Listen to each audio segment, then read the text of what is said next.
Jacopo Robusti, il Tintoretto, uno dei massimi esponenti dell'arte italiana. Cercare le sue opere è un pretesto per perdersi tra le calli di Venezia.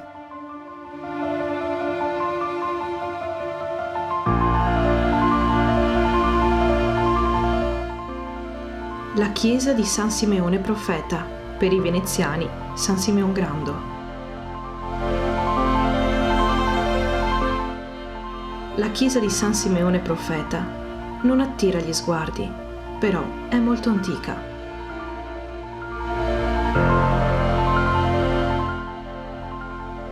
Il sagrato della chiesa, Camposanto, ricorda il tempo in cui i cimiteri erano nei pressi delle chiese.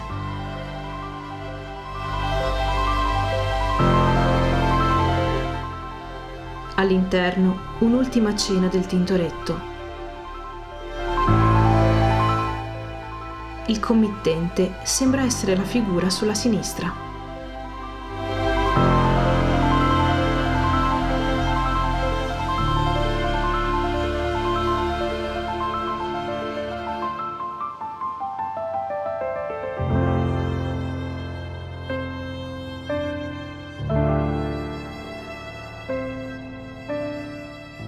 La calle del tentor, cioè tintore di panni. Il mestiere del padre di Jacopo.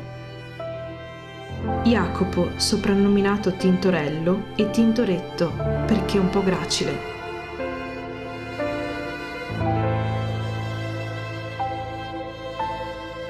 Nel campo Santa Maria Mater Domini, il palazzetto Cazzane ospitò una delle famiglie coinvolte nella congiura del 1310.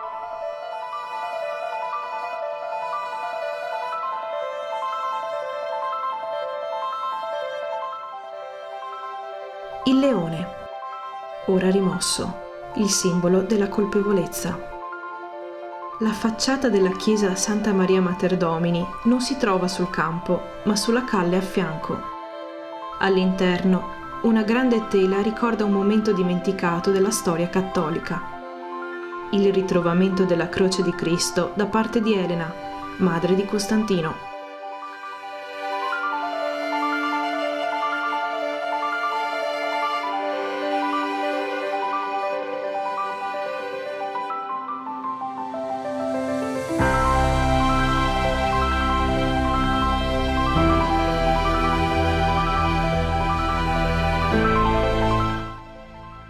La chiesa di San Cassiano custodisce ben 3 opere del Tintoretto.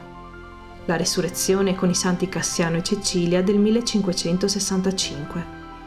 La discesa nel limbo, eseguita nel 1568. La crocifissione con le 3 croci disposte lateralmente è considerato uno dei capolavori del Tintoretto.